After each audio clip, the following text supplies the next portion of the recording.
Talk with Dr. Robinson. I'm here today with Nicor. and we'll be talking about fashion and how it impacts African American female image in American society. Thank you for joining us. All right.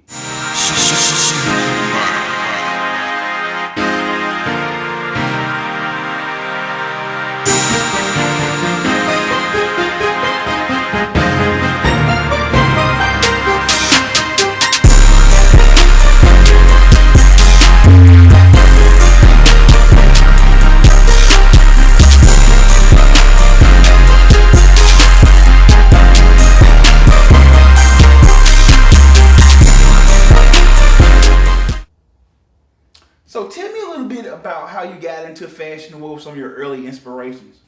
Well, honestly, I was raised by a young mother, actually two young mothers, and they were complete opposites. Okay, one was always in high heels and dresses and skirts and things like that, and then one was always in gym shoes and sweatpants and t-shirts. And my grandmother at the time was also young, and she was like the queen of everything fabulous. Okay, and so between the three, I just kind of developed, a love for all things beautiful, really. All right, so tell us a little about your early years growing up in Detroit and kind of how the scenery kind of impacted what you envision, or even how that brings out what you design and what you like to show as your design.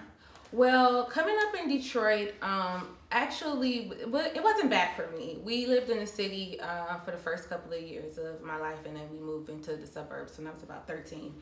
But for me, the passion behind, how I dress and what I like to see women is putting women in things that fit their bodies and their personalities. Because when I was coming up, I've never been hippie, or buddy, and I came up right along my sister. She's a year older than me. And I found that my parents would always dress us alike, but we weren't shaped alike, And so that used to bother me. So at an early age, I would critique my clothing. So I would cut things, I would tie things, I would fold things, I would add layers to things so that we gave off the same comfortable, experience and vibe, but just strictly from my body shape. And so, yeah, that was like the forefront of it. It was just like, hey, like, if you're gonna dress us alike every day, like, at least let me tailor it to my own personality. So my sister is very tomboyish.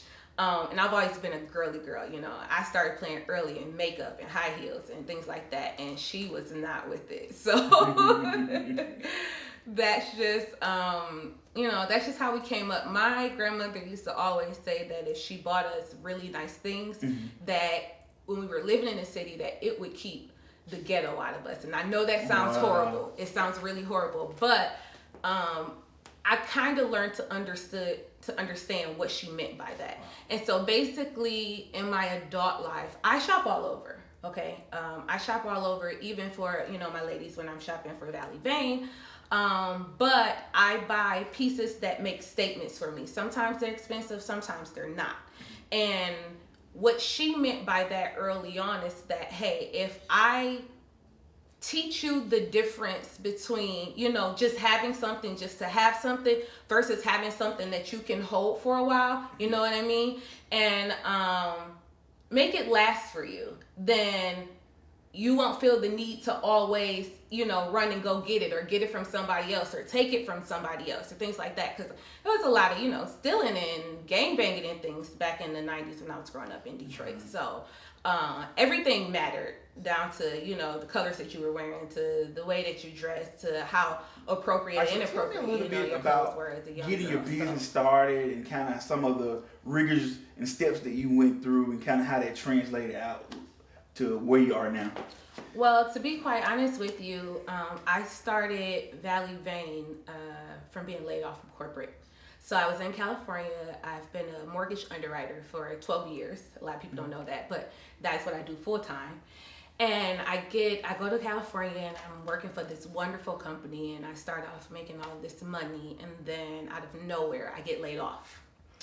And we all know, how expensive California is. And so at the time, I was just talking, with girlfriends and some of my family members, and they're like, why don't you do any of the things that you love? Like, this is not even nothing you ever cared about. Like, even through all these years, I spent years dressing my friends, my whole life, I always picked their clothes out for them. I even decorated friends' houses for them. Like, anything remotely to do with, fashion or beauty or decor, I just love it. And so they said, you're in California now, you have all the opportunity out here. Why not finally start, online boutique? And at first I went back and forth and I said, that business is washed. We have all of these, online boutiques and nobody's going to buy, my products. And they're like, but you've been dressing us for years. We'll buy it, Right. And so I thought it over. And then I had two girlfriends come in with me and say, like, hey, we will help you pursue your passion, if you really want to. Like, if you need this extra push from us, we'll help you. We'll do that for you. And one of those would be Darcy, as you all know. And so, okay, I said, okay, I'm going to do it. The biggest setback probably was not understanding how to continue to have product without having a lot of money. Because these are wholesale items, that we purchase. And shopping most of the time for me is like a 4 to 5 hour deal, When I was in Los Angeles, I was able to do shopping in person in the fashion district. But once I relocated to Houston, it's all online for me now. And so, even time, is money. You don't realize how much of your own time is costing you money because I'm taking away from what actually pays my bills, to be able to pursue my dreams. And so I had to find a balance in all of that. And what I learned probably after my first year, because my first year felt like a complete flop. Honestly, I was ready to throw the towel in. It was so discouraging. I'm thinking like, these people, gas me up all these years, tell me that, I was just like this wonderful dresser and this great stylist, and, and then here I am and no one else feeling it. Like maybe it was just a friend thing or a family thing. But I circled back around and I took a look at the things that I hadn't been doing. And what I hadn't been doing is paying attention to quantity over quality. And what I mean by that is when you're a small boutique or owner and you don't have a big following, and a lot of my sales right now are word of mouth, even still, versus online, because I don't have a large Instagram following. It's not in my best interest to buy a lot of product.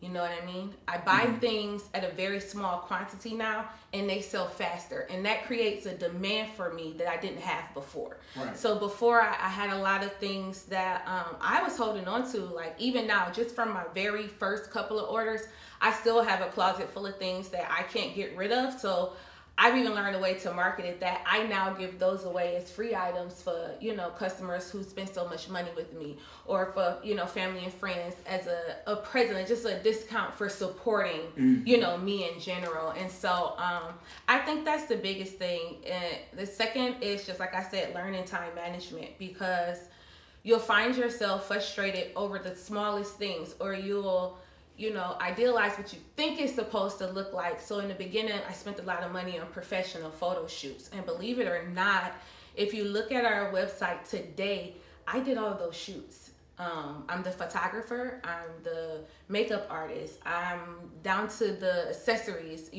shoes, anything. Like these things are all me, where in the beginning, I felt like I needed to put some of that in somebody else's hands, but I wasn't happy with the return.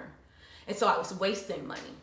And so I would just say for, anyone starting a business, be okay with your failures, because honestly, the failures are the only thing that's keeping me going now, because I'm able to learn from them, correct it, and then move on. If I had got everything right the first time, I'm not even sure that I would still be doing this. And the reason why I say that is because sometimes we seek out to do something and it works for us right away, but then that thing creates another opportunity for you, and you steer away from your original dream or goal or passion. And so I'm grateful for the failures. Honestly, they make Valley Vane what it is right now. So, all right. Valley Vane, go check her out. www.valleyvein.com. Talk to me a little bit about your clothing line and the types of clothing that you sell and how that promotes positive identity for African American women. Well, I talked earlier a little bit about feeling like the market was flush. And not only did I feel in the beginning that the market was flush, I also felt like that a lot of these boutiques don't sell things that everyday women, such as myself, who's still in corporate, can incorporate into their wardrobe. You know what I mean? Everything is, very skimpy or, very sheer, or and it's not reasonable for everyday attire. And so one of my biggest things was to put women in things that they could utilize outside of just going to a party, or a club scene, or, a photo shoot even. I wanted my girls to be able to wear these items to work if they wanted to, out for a birthday celebration if they wanted to, or, I even have some dresses, maybe to church if you wanted to. I mean, I wanted the options to be limitless, because there's a lot of things that you can do with fashion. You can buy a piece and you don't have to wear it like it's sold to you, right? And you can buy a crop top and put a button up underneath it, or you can buy a dress that's really short and wear it as a shirt. There's options within options. And so that was my biggest thing. But then also, I don't think fashion necessarily has a color, but I do realize that we need to see more women of color, if that makes sense. Yes. Fashion to me is colorless, you know what I mean? And the reason behind that is we're all shaped differently. And when I was coming up, I remember people used to always say to me, "Oh, you're shaped like a white woman," Well, that's where the color part came in at. And so then I noticed that urban designers, they didn't make clothing to fit my body. Okay. And so I had to be colorless with fashion. There is no shape barrier for me. I create the shape based off the items that are selected.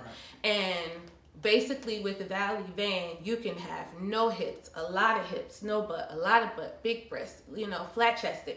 It doesn't matter. We'll find something to fit you. Put you in the same thing as the model is wearing, but make it work for you. And that's my biggest thing. For the most part, on our website, you'll see myself and you'll see my good friend. And we're not shaped anything alike, but we're in the exact same pieces. I wear my own things, you know what I mean? And I'm just not wearing them how she's wearing them. So I want women to learn to get comfortable with the bodies that they have. Feeling good in fashion starts from within inside first. You have to accept who you are. And if you're unhappy with who you are, then you work on that, on a fitness level, on a spiritual level, on a, just a mental health break level. But fashion, you have to feel good within. And then when you feel good within, then it displays into, your wardrobe and what you dress like and how you carry yourself.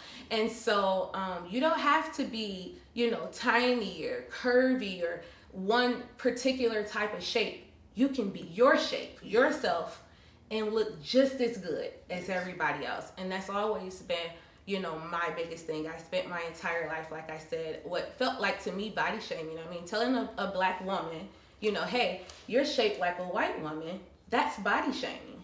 And that, honestly, like I said, even from when I was a little girl, because I wasn't shaped like my sister and they would dress us dress us alike so much, it really had an impact on me. And so it's honestly my biggest, passion behind this. Valley Vein is going a lot of places, and the next place will be personal styling. It'll be a service to where you can come to our site and get 3 outfits based off your shape, and we'll do the pickings for you. Wow. And then from there, you can learn because if you're not a person that's into fashion, you may just be the person that go into the store always and take the outfit off the mannequin, right off the mannequin. And that doesn't work either. You have to feel good in what you have on, but you have to feel good about yourself first. And that's what I want to do for women. I want them to feel good about themselves. It's so important, that message and that mantra that you carry forward about women being comfortable with their skin And that skin does not always resemble other individuals' skin. That transcends color lines, that transcends class, that transcends ethnicity, and all of these things. And so this message is so profound during Women's History Month that she is out there looking out for the interests of Black, brown, and yellow women. I'm so appreciative for you being here today. Thank you so much. Having me. Yes, ma'am.